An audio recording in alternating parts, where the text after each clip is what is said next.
Max Christie to bring it in a tie game. Brings it into Reeves. Reeves with 5 seconds left. Drive towards the basket. He got there. Lay it in. Austin did it. He won the game. The Lakers win it. Reeves wins the game for the Lakers on a driving layup. Absolutely spectacular play by Austin Reeves.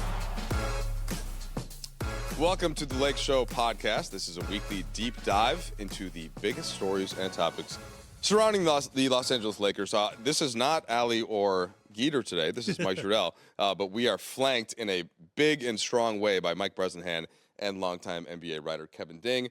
Two gentlemen that were in the room the first time that I came to Los Angeles in 2008, waiting for Phil Jackson to conclude a press conference and be interviewed by the two of you.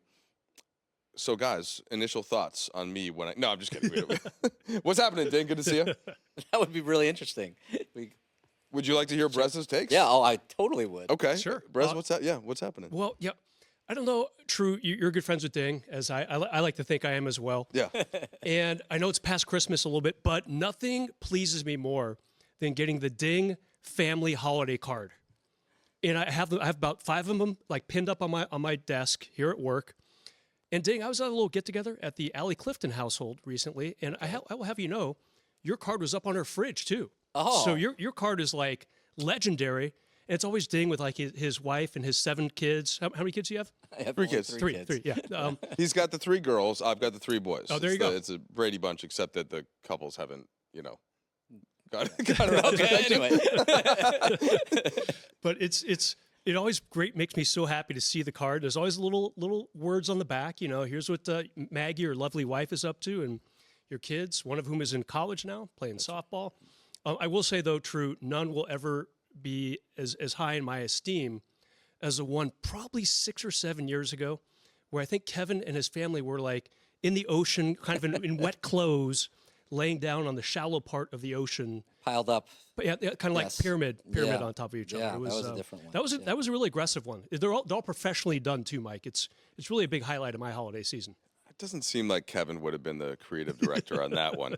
Do you notice that Brez filibustered about your family and didn't actually answer the question? He was about his very thoughts on eager me? to share his true passion Yes. for one of us. It's like, well, Trudell, I'm just going to get over to the Ding Christmas card or holiday card. True. I do remember you walking through the door, and it's like, who's this guy? You You're like, were wait, you work for the team? What? Right, for the right. website? What are you doing? Yeah, what are you doing? It was like a here? new position, and you were super like friendly and chatty with everyone. Unlike some of the other beat writers I had to deal with. I always liked Ding, though. Ding and I always got along. And no, I can't believe it's 2008, you said? 2008, yeah. Dude. Right after they lost to the Celtics that previous June. Yeah. I came in October, and then the team won 65 games and won the title. and then they won the title the next year, and I was like, to back. this isn't so bad. Yeah. Yeah. And here you are. Ding, Still dominating. any thoughts to share? As I recall, I won't just share mine. I'll just share the group feeling. Was it there is some young punk type of dude coming in who went to Northwestern, and Which you liked. I went to Northwestern, so that's all good for me, but maybe not for others. Sorry, guys, couldn't get into Wisconsin. Sorry about that. Exactly. So there's a negativity toward your youth, which you've clearly surpassed because now you're an old guy just like we are. That's right. So now it's all I've got good. all the gray hair. Yeah, exactly. All right, well, here we are. I'm sure that you guys will get plenty of references to times past. And Yes. we'll enjoy not many of them, but we'll do our best. Meanwhile, to get to the present day, what a big win for the Lakers in Golden State. To me, we saw the Austin Reeves game winner. That was after Steph Curry hit the back-to-back threes, one of which was a blown coverage, which I'm sure the coaching staff wasn't thrilled about. The other was the insane corner three that, even though it's Steph Curry, you don't quite expect them to be able to get it off over LeBron. To me, though, guys, I was just surprised the Lakers were able to play that well when Anthony Davis leaves 7 minutes into the contest. Typically, with no AD on the floor, they struggle, not just like if he's missing a game, Brez, they struggle for the couple of minutes that he sits often. So that to me was a real rally around the flag effort to make up for AD going up.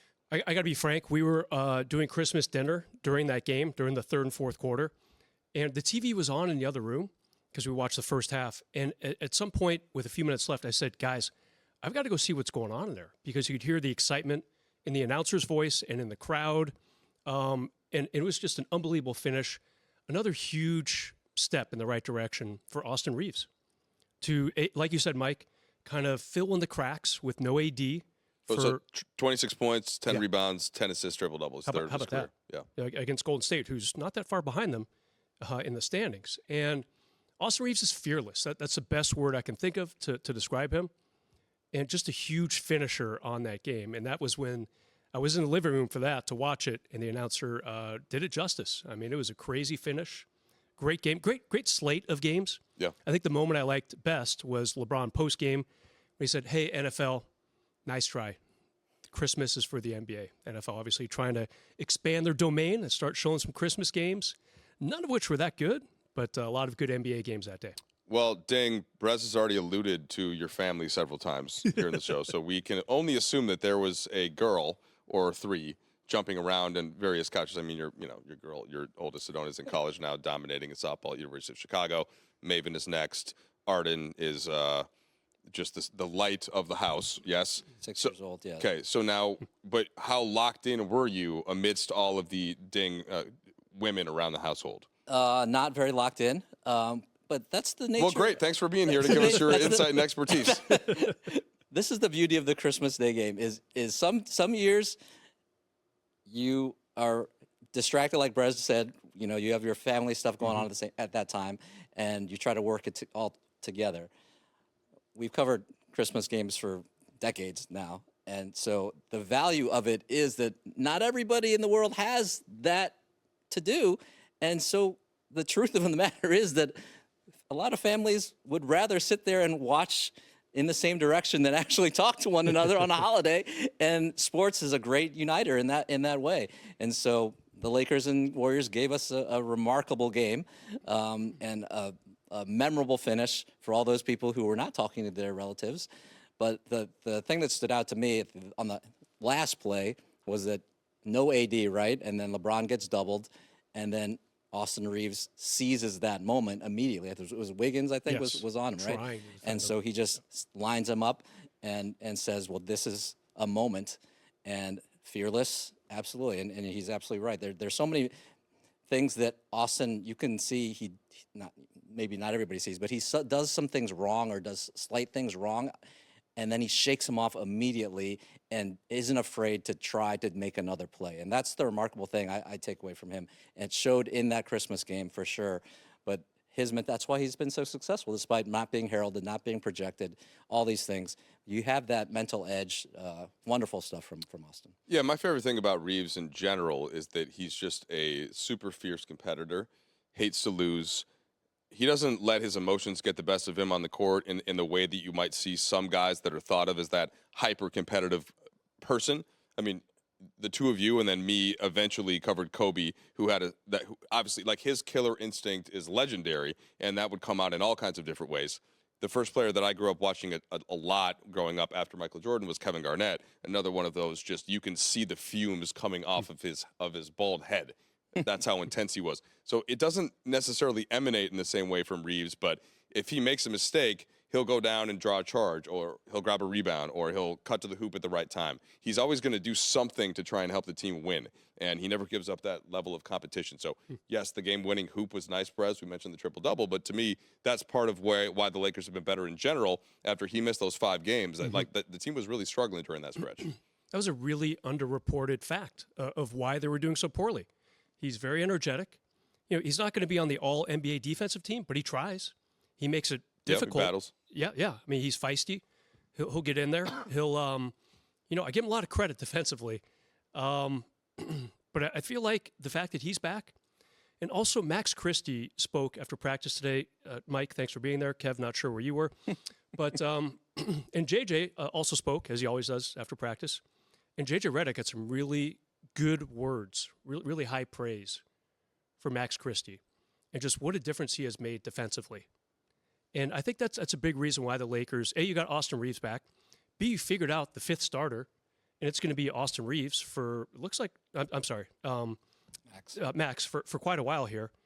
And I think they're onto something. I really do. Still not sure what the hell happened in that Detroit game to go 0-2 against the Pistons, and that game was out here in LA this time. But, this team is not the great Bulls team or any of the great Warriors teams that won 70-plus games. This team's going to have a lot of back and forth for a little bit further, I think. But they're onto something, though. It's good.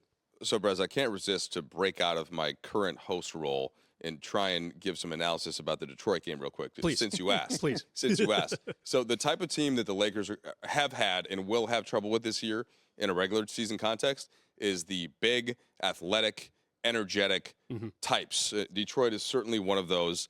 Another that I haven't seen yet is Houston. I think that's going to be a tough matchup. Yeah. OKC falls into that category. There are some other teams around the league as well. Atlanta, as we saw in that game. When LeBron and AD are fully up for the game, is in a game that they know that matters to a certain extent. And certainly like a playoff type of matchup. That's the level of athleticism that you need to combat those younger, youthful, energetic, hungry teams. The Lakers aren't really that big anywhere else on the court right now. Vanderbilt's out, Wood's out, Hayes is out. So that if you just get one of those three guys back, it helps. Max Christie being in the starting lineup does help some. So that's why, that's why I thought that they were a little bit more competitive in that one. But when you have the combination of Reeves and you have Russell and you have Vincent coming out there, LeBron in year 22, those types of teams just that are relentless, I think, are on any given night are going to be able to give the Lakers a tough game. Golden State, Sacramento, not as athletic, not as big. And so even with Anthony Davis out, they were able to combat them in a different way. Well, that's why my disappointment for that Detroit game was that the Lakers were disorganized. They couldn't run an offense just because they were running up against a athletic, youthful, energetic defense that just was swarming. And that's when you have to have veteran players carve up, counters and execute and easy baskets instead of isolations and holding the ball. Especially at home, use your role players, just dice it up and execute and win the game. And I think that's why JJ was really annoyed that you lose that type of game. But then you bounce back without AD is somewhat shocking to me. Maybe that game, if it's not on Christmas, do the Lakers dig that hard? Because they've shown when AD's not there, they're just like, oh my gosh, how are we going to stop anybody? But they dug in and they really tried and figured some stuff out. And I do think that you give LeBron specific credit in this context because nobody knows the Warriors better than LeBron. And he knew that once AD was out, he knew where the gaps were going to be and where he needed guys to fill in around it. So yes, it's the 30 points and the 10 assists. That's nice, but the energy that he was bringing, that enables Dalton Knecht to come in and have a little bit more confidence off the bench after he'd been struggling lately. You already mentioned Max Christie. Gabe Vincent's been playing well. You get a really good Rui Hachimura game. I think he hits 5 threes, right, tying a season high. But none of that really happens unless LeBron elevates his energy. And even though I thought he was really good in the Detroit game, it was a little bit different from how he was in the Golden State game, where he looked around and said, okay, hold on, it's Golden State. I know how they play. I got this. You guys got this. Everybody come along. And that's how it worked out. Yeah, really good analogy there. I mean, LeBron, Steph, I saw a headline today, best rivalry ever in the NBA.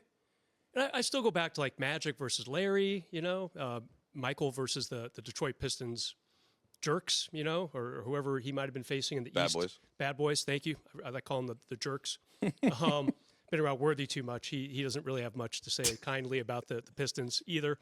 Bottom line, I mean, LeBron and Steph, period. How many more games, how many more years are we going to be able to enjoy these two guys going against each other? And it was great during the summer to see them on the same team and win that Olympic gold. That was pretty cool. But it's just, you hit it on the head, Mike. LeBron loves to rise to the occasion in national games, in playoff settings, against certain teams, against certain players. And he still does. And he's going to be 40 in 5 minutes. And you really, there are some days where you can tell, I get it. But there are other games and days where you're like, what? How is this guy outplaying guys who are half his age on the court? It's mind-numbing to me. Yeah, I mean, I'd say this all the time, but year 22, the only other player that even played a 22nd season was Vince Carter. He averaged 16 minutes. I think he ended up playing somewhere between 60 and 65 games. It's around 6-7 points. Just a totally different load than what LeBron is doing. So it's 100% unprecedented. So zooming out a little bit, Lakers 4-1 in the last 5 games. If there's one thing that you can take away from this stretch, and we'll start with you, Ding, I would lead into it a little bit by pointing out the defense, because that's what was so bad a couple of weeks ago. We can talk about Max Christie getting some credit for that. I felt like it's been a little bit more LeBron and Hachimura re-energized after LeBron took the week off. But where have you seen this team start to come into some, take out the Detroit game to an extent? Where have you seen them turn a corner? I feel like still LeBron having a little more edge or pep or desire. I mean, not that he didn't, the whole, but you can tell when he has a little bit of that youthfulness back. And so since the time off, as with anybody takes a little vacation time, the holiday time, you come back, I'm refreshed on some. I feel like that is still maybe to a detriment so important to this team to have him energized and they pushing do rely on them forward. Mm-hmm. And it's kind of sad, honestly, that not, but disappointing. And this is my main point, maybe secondary point on the value of Max Christie is that good teams have to have younger players because they bring energy naturally. And now you're looking at a Lakers team that is older, obviously, but has to have some guys mid-career or guys like Max Christie, Austin Reeves, like younger guys that push it forward. Otherwise, there's just no way you can sustain that consistency night in, night out. Okay, so Brez, here this will be the second call out to when I first came out here. After the Lakers win the title and they beat Orlando, rather convincingly, the next regular season they're still dominant, but it's obviously tougher.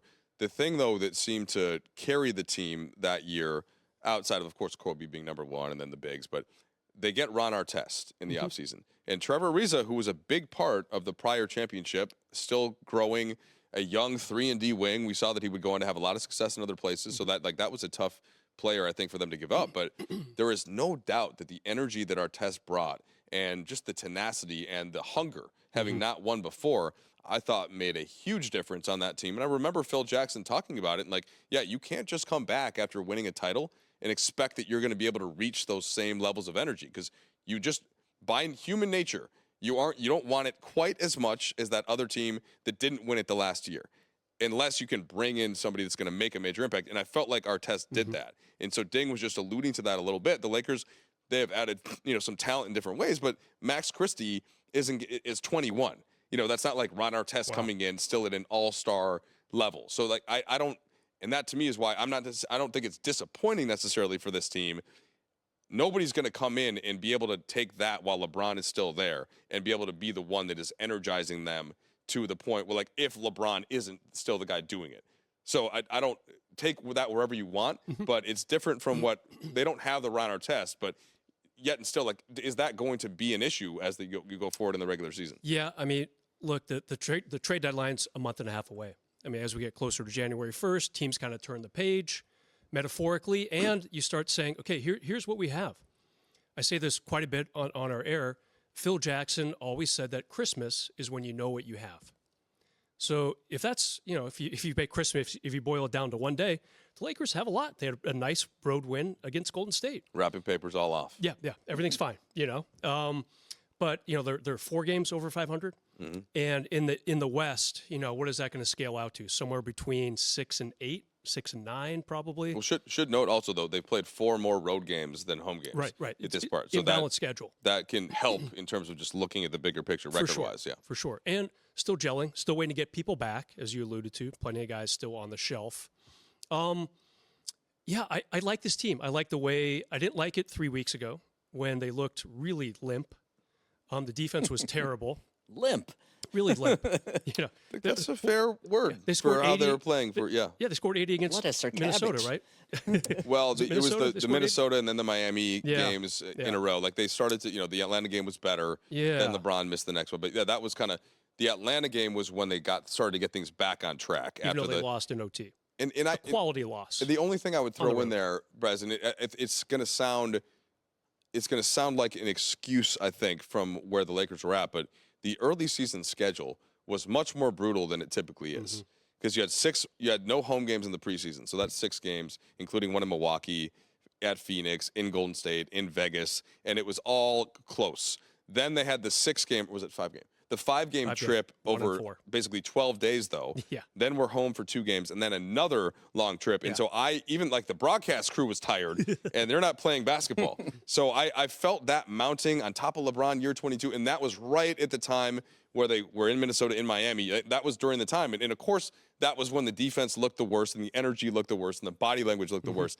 Now there have been only 4 games in the last like 2 weeks. And it looks like a totally different team. So I do think that has made an impact in the season so far. Yeah, and what this team needs to do really is stay in the top 6. Even maybe try to get to top 4, although those teams are kind of starting to separate a little bit. You got to stay ahead of Minnesota. You've got to try to stay ahead of Golden State. Sacramento, not sure what's going on there. They fired Mike Brown today. I mean, they're done. That team does not look good, but you need to stay ahead of them too. You'll have another chance to do that with Saturday's game. You got San Antonio coming, though. Like, really, there are only 2 teams that aren't good and that aren't trying to win in the West. And even in Portland and Utah, and they can get you on any given night. Yeah. Right? Ding, like, let me bring you into this just how crazy is the Western Conference relative to when you were doing it every day on the beat? The depth, the that's talent. a long time ago, Ding. What have you, and how do you put that in the context that Brez just raised as this Lakers team with the 2 older max guys, even though AD's still in his prime? But like, how do you compete night to night against some of these West teams that are young and hungry and athletic and all that to try and get out of that play-in morass they've been in? Yeah, and I to answer your question, I would say that in the past, a lot of these, and Brez, you remember this too, a lot of these teams with good young players in the West were not serious teams that you were really threatened by. That they were energetic, but they weren't good enough to threaten you with the reality that you were going to lose to them. And I feel like, for sure, you see so many possibly contending teams out there that you just talked about. That is the challenge for a team like the Lakers, which may not have the energy level that these younger teams have on a night to night. I think I like the way that you put that, so that there always have been some of the younger energetic teams, but the depth of talent in the NBA in 2010 or 2011 wasn't such that they also had some real guys on their team. So now you have more of there just isn't that, like, Phil Jackson could look at the schedule like, okay, that's a schedule loss, but other than that, like, we're expecting when we go into this city, they don't have the talent to hang with us if we just play a decent game. Well, that's why I brought up before the execution. If you're a veteran team, you better have the execution to beat that energy, because you don't have to bring as much energy then. You can slice them up if you know how to operate your offense and you know how to play to your players' strengths. And maybe you don't bring the level of defensive intensity that the other team is, and you still win by 10 or 15 points because you just carve them up. And so that's the challenge to me with a LeBron and AD team, and it's a little harder with the first-year coach, but that's the goal for the Lakers, is to carve them up and bring as much energy from LeBron, from Max Christie, from Austin Reeves, from a possible trade deadline acquisition. You're not going to get a Ron Artest or a Draymond Green, a guy who's going to truly change your defensive intensity level to that level. But even a guy like Trevor Ariza, could inch it forward. One last thing I'll mention on that, you brought up that thing after they made that trade. I remember tweeting something about how Artest is better than Ariza in like so many ways or something. And then Trevor Ariza tweets me back and says, "Name them." So they were both very intense dudes. Wow. But Artest was more equipped to bring the kinds of things that can carry a team night to night. Yeah, I mean, you were right, by the way. Like, at that stage, he was simply a better all-around player. Ariza more of a rising talent, but I think you probably took the high ground there and just didn't respond to that. I mentioned you did respond. I felt like I had to answer the question, so I named whatever, like shooting threes, whatever. Like I named like 6 items where I thought that Artest was better, and that's I think the right thing to do. How about that, Brez Ding, just getting into it with former Lakers? Who's the Laker or former Laker that went after you the most? Actually, both those guys didn't like me very much for a while, Meta and Trevor Ariza. After Trevor got acquired by the Lakers, I said, uh-oh, because when I was writing high school sports, a few years before I got the Laker beat, I followed his high school team, Westchester High School, right around the corner, right near LAX. I followed them around for a season, And there were some things they were doing back then that you just weren't supposed to be doing. Nowadays, it wouldn't matter. This is 20 years ago plus. And so they acquired him. The stories I wrote got them suspended from the playoffs for a year or two. Whoa. Yeah. Narc. I remember that. Yeah. So, it also got me the LA Kings beat like 10 minutes later, and it got me the Laker beat 1 year after that. So you made your career off of basically Off the backs of young men, off of including keeping Trevor Ariza off the court. They were cheating. And here he is mad at Ding. That's right. I should have added Mike Bresnahan right then. Like, Trevor, I understand you're frustrated, but remember what Mike Bresnahan did to you. So Trevor gets acquired. I forget where he came from. Knicks? Late season. Was it the Knicks? I think so. Whoever it was. And he and I walked past each other a couple times, just kind of like, all right, is he going to say something? No. Am I going to say something? No. Finally, I think he said, I think we should talk. I'm like, yeah, we probably should. So we had a good talk about it. We were fine after that. Meta, you guys were probably both there. It was at the Target Center. He didn't like what I wrote about how the team, it was a Steve Nash and Dwight Howard year. I was still with the LA Times for both these cases. And I wrote... oh, my bad. It was Orlando. He was in Orlando that season prior to the Lakers, yeah. The Lakers, they weren't very good in the Steve Knicks, Nash. then Orlando. Yeah, that's right. Yeah, the Lakers were not good in the Steve Nash, Dwight Howard year. And I kept hearing as a beat writer, hey, we're going to turn the corner. It's going to be great. So now it's time to start the Grammy trip. We're going to go on the road for 2 weeks. We're going to play 6 games, 7 games, whatever it was. Brez, we're going to turn things around right now. Well, the first game was in Phoenix, and they lost, and they did not look good. And none of the players spoke to the media after the game. And even Pau Gasol, left without talking to us. A rarity. A true gentleman of the game. Meta, okay, he's the last guy to talk to. So we're all kind of in a semicircle around his locker in Phoenix. And he turns his collar up. It must have been cold in Phoenix at the time. And he walks out, and we're like, Meta. And he ignores us. I've had it. So I said, you know what? I said, the Lakers, they lost on the court, and they were lost in the locker room after the game. This is what you wrote? This is what I wrote. Okay, yeah, for the next day, yeah. So the next game, they were in Minnesota. And it was the pregame access Great time, town. which very good city. I love Minneapolis. That's right. And back then, pregame access was 45 minutes in the locker room. Yep. So I stuck my head in there, no one really there. I start to walk out again, and I hear, hey, loser. I'm like, hey. It could have been so many people saying it. Did you realize, did you see how happy that made Ding? The way that we said that? That was excellent comedic delivery. That's all I'm impressed by. Right. So wait, hold on. But did you turn around when you heard the word loser? Yeah. Because you knew it was you. I never would have turned around. No. Or they couldn't be talking to me. No, I'm like, oh, someone's getting called a loser. This could be good. And I walk in, and Meta's staring at me. He's like, yeah, loser. And I'm Why like, would they go after T-Ford like that? Ouch. Wasn't BT. That is a stray. Wasn't BT. No, it's a stray. So now a couple of players are coming out of the trainer's room. The locker room is empty except for Meta and like a locker room attendant. Yeah. And now players are kind of sticking their neck out of the training room and the lounge and wherever they were. And I'm like, I'm thinking quickly, which I used to do a lot back then. Like, Meta, I know you like to shoot in about, I looked up at the clock in the locker room. In about 8 minutes, I'll see you at midcourt on the Timberwolves logo.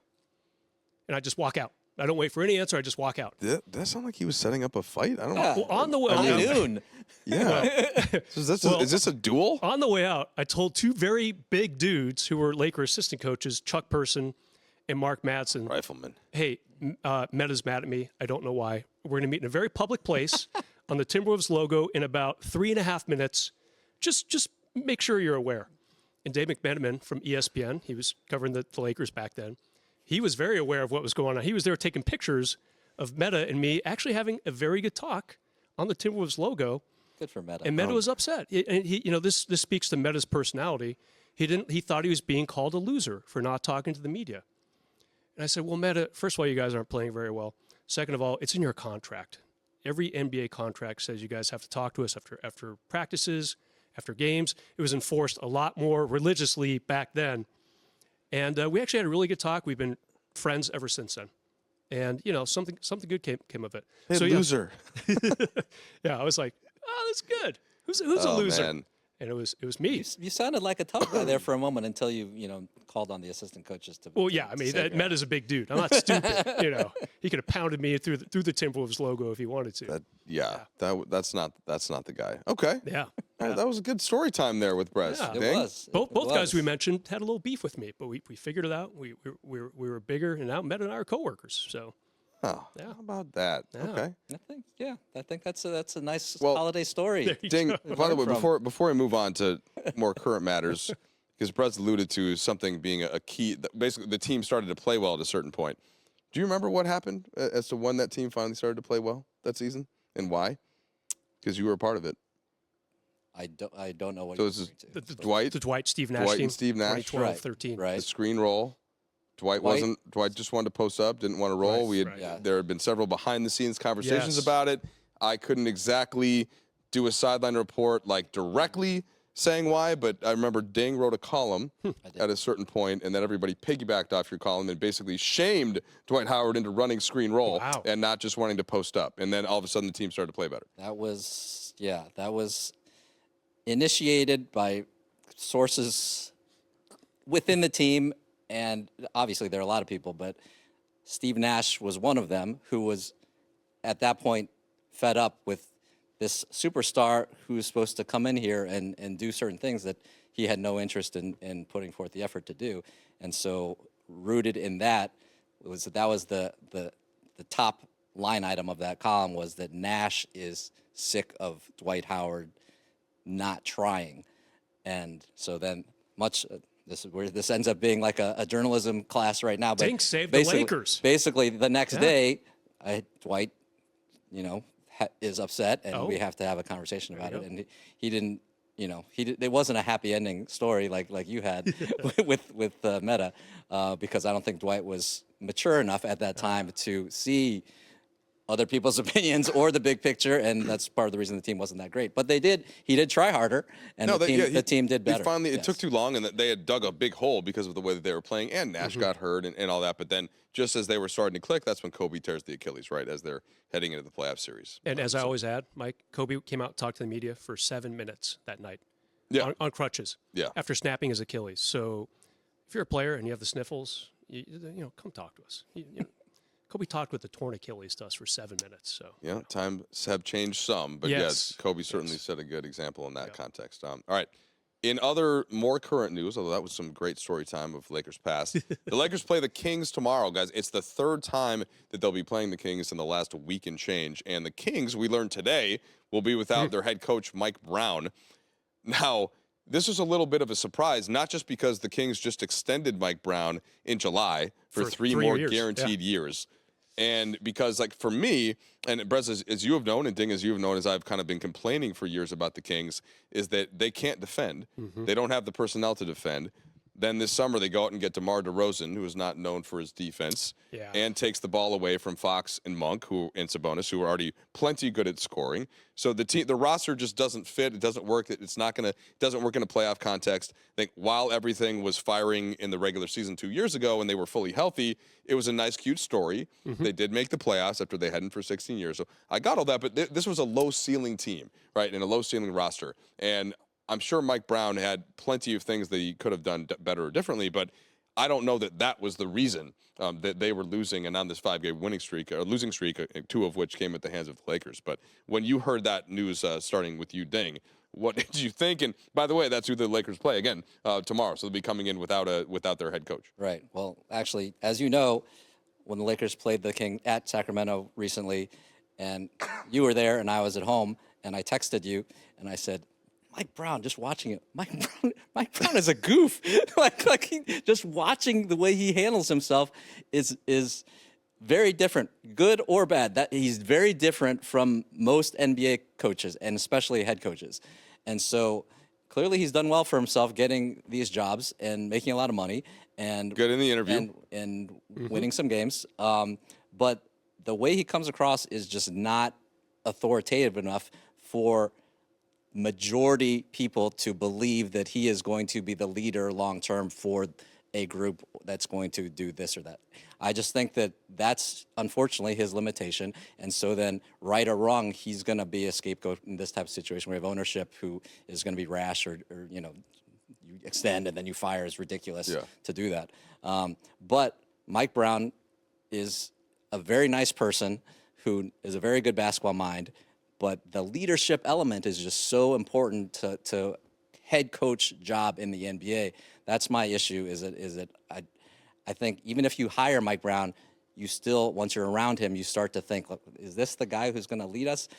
And it's not really his fault. And I could tell like 5 stories about what a great person he is, but they're kind of weird, like where he's asking me about his Orange County Register subscription or landing on his doorstep. Like I am in that department to try to help him with that. Or he calls me and says, my son's going to, reach out to try to sell you some knives because I want him to learn the value of trying to create business on his own. Like these are cool, like fine things, but they're just a little different than you would ever hear from an NBA head coach. He's a different guy, and I do think that there can reach a point where in the locker room and when, as Ding just described, that leadership element with the players, that over time maybe that starts to wear a little bit, and yet and still, the Kings were terrible before he got there. They're still struggling now. Like I don't know that he's the reason for it, but getting rid of him isn't going to change the roster, Brez. And so I'm just curious what you think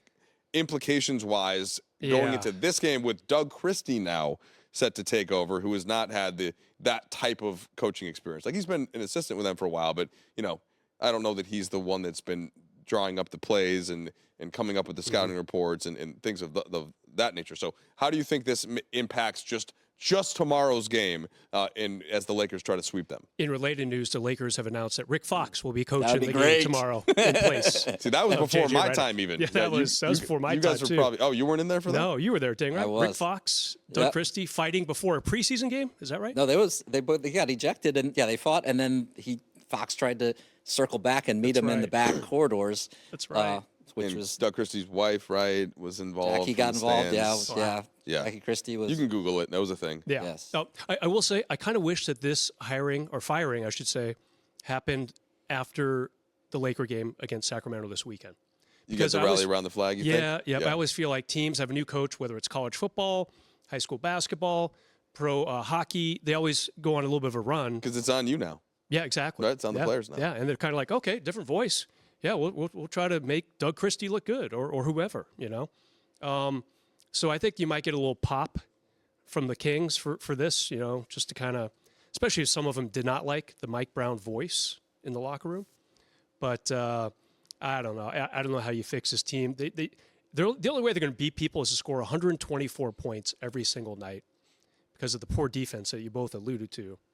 And that's hard to do even in today's freewheeling, high-scoring NBA days. Puts a lot of pressure on your offense. The first thing they should do, and I don't know that they will, but they should start Keon Ellis and put Monk back to the bench in a 6-man role because Ellis is their best perimeter defender. That's probably already going a little too deep now on the Lakeshow podcast. All right, we're taking a quick break, but when we return, a round of bucket or brick. We'll see who emerges, Ding or Brez. Ooh. Welcome back to the Lakeshow podcast. If you're enjoying the show, you can check out more original podcasts from our Spectrum News journalists on the Spectrum News app. Just head to the podcast section to listen to the latest episodes. You can download the Spectrum News app on the App Store or Google Play. All right, guys, time for bucket or brick. Who would like to go first? Ding, do you know how this game is played? I've been here a few times, Okay. but as a veteran of this set, you can go first if you'd like. Sure. Go ahead. Brez, bucket or brick? Ding's shoes. What was the thinking? No, I'm just kidding. Just kidding. Okay, LeBron James let it be known on X that he thinks the NBA needs to bring back special jerseys on Christmas. Bucket or brick? Do you agree with LeBron that the Lakers need to have Christmas? Well, the Lakers and everybody need to have Christmas Day jerseys. I kind of like the stories within the story on Christmas. We'll never forget JaVale McGee dressing up as the Grinch a couple Christmases ago. And walking into the Laker locker room, it's like, this is unbelievable. It was a 7-foot Grinch. It was awesome. So, cool jerseys, good shoe combos. I'm all for it on Christmas. Okay.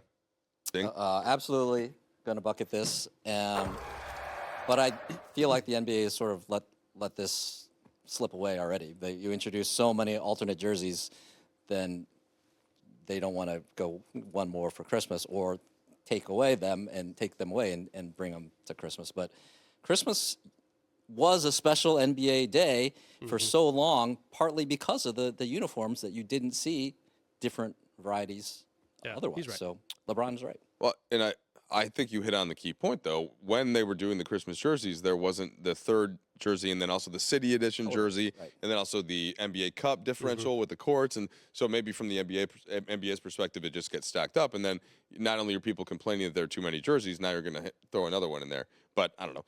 It seems like it's an easier theme to go with. So maybe we'll see it come back at some point. I like him. Okay. Number 2, LeBron James in his walk-off interview on Christmas said, and Brez alluded to this earlier, "I love the NFL, but Christmas is our day. Bucket or brick, there's a new king in town on Christmas." Go ahead this time first, Ding. I'm going to brick this one. Right, Brez? I need one. Thank you. Okay, the NBA has ruled this day for so long, but it's a changing landscape, and the numbers prove that people were thrilled to watch Netflix and watch the NFL on Christmas Day. And so, The games were terrible, though. What was that? The NFL games were bad. The game, They're both blowouts. The players were clearly tired. It affected both of my fantasy finals, including in your league. I'm sure. Oh, no. I'm sure We're still in the mix. We're still slightly favored to win, Brez, but it was not a great performance. I'm sure the NFL is really worried that they have record viewership. Well, take me out, but I'm saying the quality of play. Anyway, the NFL is greedy. We all know that. I get it. Yeah. But it's a little easier to have a higher TV rating when you only have 17 games and they're once a week. Absolutely. That's all. But what is the NBA going to do to counter? Like, if the NFL's coming for their day, their moment, which absolutely was a linchpin, part of the NBA season, what can they do? You have LeBron and Steph carrying the day for the NBA, and obviously they can't carry the day continuously going forward. Not to say the NBA is doing anything wrong by marketing them, that just like the Kobe and Shaq hating each other, they milked that for years and years. Started with Wemby, though. Wemby had 40-plus in the Garden. But until the newer superstars come along with the personalities to go with it to garner the level of interest that Steph and LeBron and, Kobe, Shaq, whoever, you have in the day. Until then, tough business. As much as I want to tell the NFL to stay in their own sandbox, that league is a ratings monster. And on Christmas the other day, I think the NBA won. I think the NBA had a great day. Good games, competitive games, exciting games. Whereas the NFL, especially as a Steeler fan, wasn't real thrilled with their buffet on Christmas. But the NBA is going to have to think about this and probably worry about this, unless the NFL correctly says some of these guys had 3 games in 11 days. Is that what it was? I mean, that's stupid. The Thursday, the Wednesday, the Monday, basically playing every day but Tuesday. Stupid. Yeah. I think it's dumb. My only point to this, and I'm not participating, but I have the microphone, so you can't stop me. Yeah. There's so much angst out there. Like, the NBA is doing great. It's doing fine. They just sold massive TV rights deals again. There are more and more followers on social media every year. People are clearly watching, if not the full game. So that's like anything else in our culture right now. It's just, I think that things are going well, and we should tend to point some of those things out and not worry so much about whether it's the NFL that's coming in or like there just isn't that much wrong with the NBA right now relative to how many things are right. So I would just try to focus on those things. I'm always trying to tell this to my kids, Ding, as I'm sure you are as well. There are a lot of things going well right now in the world and in your life, right? Let's not dwell on the things that aren't as much. That's all I'm saying. Okay. Very nice Christmas spirit. Not going to get better ratings that way, but Number 3, Max. Max Christie has started the last 7 games. Lakers are 5-2 during that stretch. Also won 1 game he started in New Orleans in November. Bucket or brick, the Lakers have found their 5th starter. I'm going to say bucket, but I got to be cautious because a month ago I got excited about the Dalton Connect flurry, the 9 threes in one game, the 6 threes in the other. I said he's going to be their starter permanently. Did I mean for the next 105 years? No, but at least for the rest of the season, that lasted about 2 weeks. So, yes, I think they have actually found their 5th starter, Dalton Connect. Derek Fisher brought up a good point the other day that Dalton Connect is right about as many games as he played in college. So he might be hitting the wall right now. But, yeah, I think Max gives you a nice blend of defense first, which Dalton couldn't do, and offense second. As long as Max keeps sticking a couple threes every game, he can be like their Jaden McDaniels. Well, when they put Dalton Connect into the starting lineup, the offense had been really sputtering, and he gave it an immediate lift. Like, they won the game in San Antonio, and he continued to play well. He continued to shoot well. So it worked. But fit-wise, it wasn't ideal because you already had more offense-first players. So fit-wise, Max does fit better at Ding. So that means that you have to bucket. You have to bucket unless you want to disagree with me. I'm going to bucket that for sure. Yeah. And then, yeah, you look at what the Lakers lineup, especially the starting lineup, needs, and it is dependable defense and athleticism. A consistency. And we talked about the energy level from tip. You want that, especially from your starters. When you have older starters, you want a guy out there with them who's going to hustle and bring it and go after it. And a rookie, no matter how old Dalton Connect is, he's still a rookie, is not going to have the wherewithal to play NBA team defense to the level that you truly want if you're a contending team. Yeah. Max Christie may not either, but he's much closer. You know, he's been working at it for years and he's dedicated to it. And he holds himself to a high standard. You can see, you know, he knows when he does things even subtly wrong, you can see he's upset with himself because he does grasp things more so than a lot of young players. Yeah, I mean, Jared Vanderbilt was supposed to have a chance to be that player, and he hasn't played since last February. Is he going to be back? Yeah, we don't know. Yeah, and the defense was there for him, but Max, probably certainly a better shooter than Vanderbilt. So you do at least get a little bit of spacing that you wouldn't have with Vanderbilt. All right, rumors of Jimmy Butler being traded by the Heat have been ongoing. Pat Riley, in a statement, said, "We are not trading Jimmy Butler. Bucket or brick. Jimmy Butler will be in Miami after the trade deadline." I was a brick. I mean, anytime. Well, that was an airball. Yeah, anytime an official, either a coach or a GM or an owner comes out and says, "No, this isn't happening," it always seems to happen. Not all the time, but a lot of times, you know, it seems to happen. So Jimmy Butler is, I think, $48 million this year. He has a player option for over 50 next year. 53, maybe. Yeah, it's a big number. It's a huge number. So I don't know 52. I don't know if they can trade him. But trust me, they're taking phone calls without knowing any of the inner workings of Miami. They're taking phone calls. A Suns fan corrected me on 53 and said 52. I wonder why. He knows what that number is. Interesting. In my ear. Ding. I don't know if Pat's lying, but you know, that's my point. He's trying to quiet the storm. As I'm bucketing, because Brez is calling Pat Riley a liar right here on the air. He's declaring that he has no faith in this Lakers legend. He's getting a statue. You know. At least he didn't call him a loser. Like he didn't matter world peace. Could be worse. Hey, Pat, loser. You're going to trade him? Now I know why Brez didn't go to the Miami game. He didn't want to hear the word loser. They'd have to turn around. Liar. Pat, I'll meet you on midcourt on the Heat logo. We have to exit in a second, but you guys remember like one of my favorite recent NBA moments was what Pat Riley said to Danny Ainge. Remember this? They had an official press release where he basically told him to shut the bleep up, and the swear word was included in the press release on Miami Heat letterhead. You were always a little whiny baby as a player. I know that because I coached against you, and you still are. Worry about your own team. Shut up, or like something like that. That's incredible. It was incredible. That's why he's the Don. That's awesome. I'm not questioning him. Presses. No, okay. He was unafraid. Officials in general, when they say nothing to see here, please disperse. Fair enough. There's something to see there. All right. Well, it's been a pleasure. I always enjoy speaking to the two of you, Mike Bresnahan and Kevin Ding. Thanks, everybody else, for listening to the Lakeshow podcast. If you like what you hear, leave us a rating and review on your favorite podcast app. That's our final one for 2024. We'll be back with the first one in January. Either Allie or Geeter will be back. We want to hear from you, so send us your questions. Hit us up on X at Real A Clifton and Geeter3 and Mike_Bresnahan. Until next week, see you guys. Did you know there's a new way to watch your favorite team, and it's available exclusively to Spectrum customers this season? You can watch Lakers games on Spectrum SportsNet Plus with the NBA app on us when you add internet and at least one mobile line. This offer is a slam dunk total value of $194.99. To learn more, head to spectrum.com/getlakers.